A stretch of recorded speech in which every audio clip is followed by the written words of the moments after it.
Bismillahirrahmanirrahim. Assalamualaikum warahmatullahi wabarakatuh. Selamat pagi, salam sejahtera bagi kita semuanya. Om Swastiastu, Namo Buddhaya, salam kebajikan.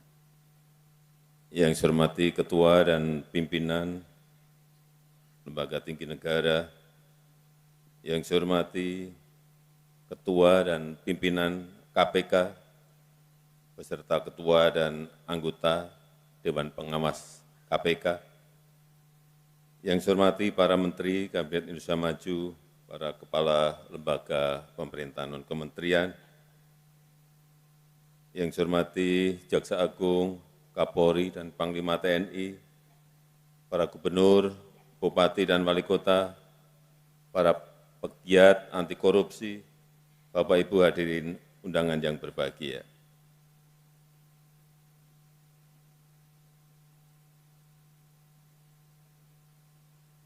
Korupsi adalah kejahatan yang luar biasa, yang menghambat pembangunan, bisa merusak perekonomian bangsa, dan juga bisa menyengsarakan rakyat.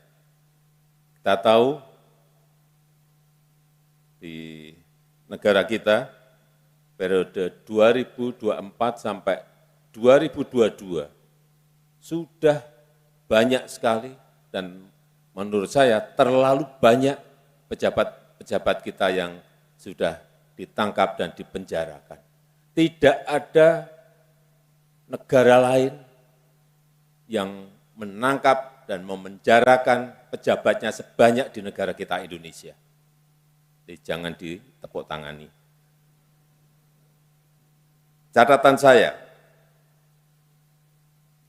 2004 sampai 2022, yang dipenjarakan karena tindak pidana korupsi.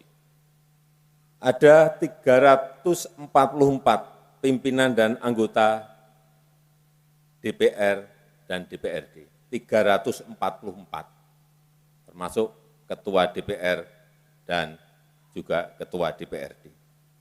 Ada 38 menteri dan kepala lembaga, ada 24 gubernur dan 162 bupati dan wali kota. Ada 31 hakim, termasuk hakim konstitusi. Ada 8 komisioner,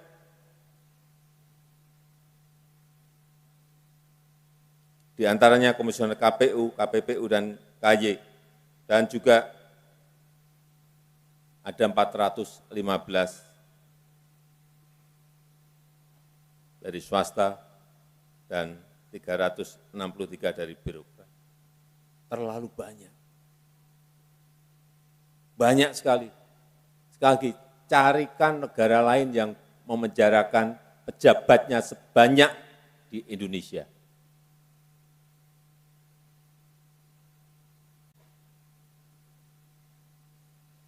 Dengan begitu banyaknya orang pejabat yang sudah dipenjarakan, apakah korupsi bisa berhenti? Berkurang. Ternyata sampai sekarang pun masih kita temukan banyak kasus korupsi.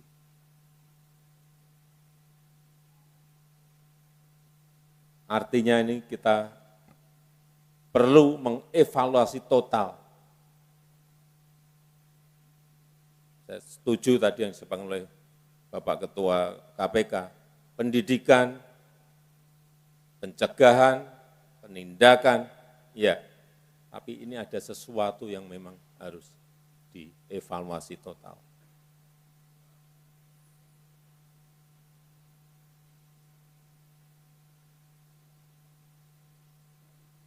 Kembali lagi, apakah korupsi berhenti? Apakah hukuman penjara membuat jera? Ternyata tidak. Karena memang korupsi sekarang ini semakin canggih, semakin kompleks, bahkan lintas negara dan multi yuridiksi, serta menggunakan teknologi mutakhir. Oleh sebab itu kita butuh upaya bersama yang lebih sistemik, butuh upaya bersama yang lebih masif, yang memanfaatkan teknologi terkini untuk mencegah tindak pidana korupsi. Kita perlu perkuat sistem pencegahan, termasuk memperbaiki kualitas SDM, aparat penegak hukum kita, sistem pengadaan barang dan jasa, sistem perizinan, sistem pengawasan internal, dan lain-lainnya. Memang sudah banyak juga yang kita buatkan platform, e-katalog misalnya. Saya dulu masuk, di dalam e-katalog baru ada 50.000 barang yang dimasukkan. Sekarang, saya tadi pagi minta laporan dari Kepala LKPP, sudah 7,5 juta barang yang masuk ke e-katalog. Ini lompatannya sangat cepat sekali. Kemudian juga online single submission.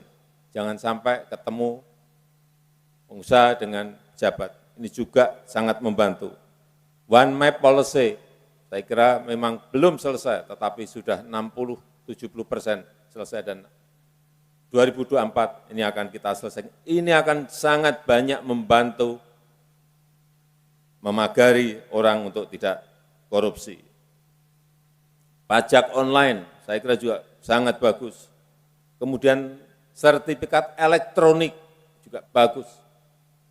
Semuanya dibuatkan aplikasi platform yang baik dalam rangka memagari agar tidak terjadi korupsi. Tadi Pak Ketua juga menyampaikan, Bapak Ketua menyampaikan mengenai SIPD, juga pencegahan. Kemudian sistem logistik nasional, coba dibandingkan sebelum dan setelah ini, apa yang telah kita perbaiki.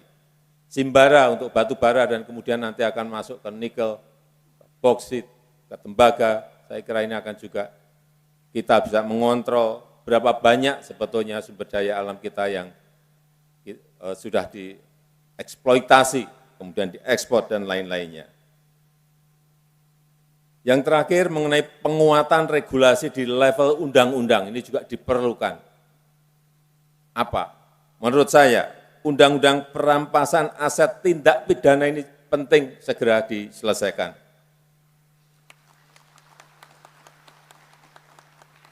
Karena ini adalah sebuah mekanisme untuk pengembalian kerugian negara dan bisa memberikan efek jera.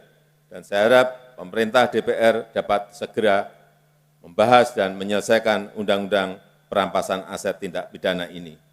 Kemudian juga undang-undang pembatasan transaksi uang kartal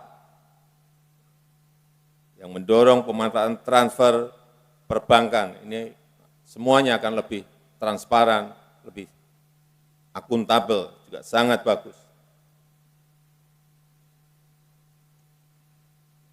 Dan dalam peringatan Hari Anti Korupsi Sedunia ini, saya mengajak kita semuanya, mari kita bersama-sama mencegah tindak pidana korupsi dan bisa memberikan efek jera kepada para pejabat yang melakukan korupsi. Saya rasa itu yang ingin saya sampaikan dalam kesempatan yang baik ini. Terima kasih. Wassalamualaikum warahmatullahi wabarakatuh. Waalaikumsalam warahmatullahi wabarakatuh. Selanjutnya, mohon berkenan prosesi pemukulan gendang tekno. Mohon berkenan untuk mendampingi Seskap, Mendagri, Menpan RB, KSP, Ketua KPK, Panglima TNI, Kapolri, Jaksa Agung, penjabat Gubernur DKI Jakarta.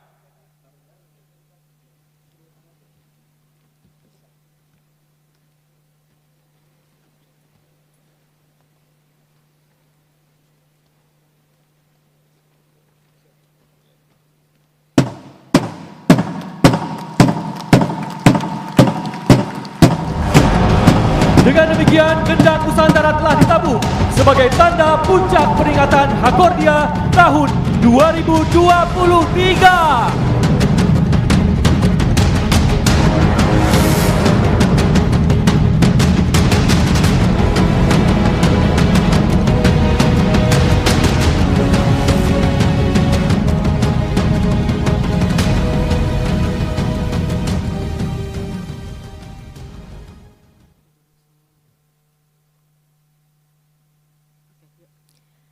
Sebagai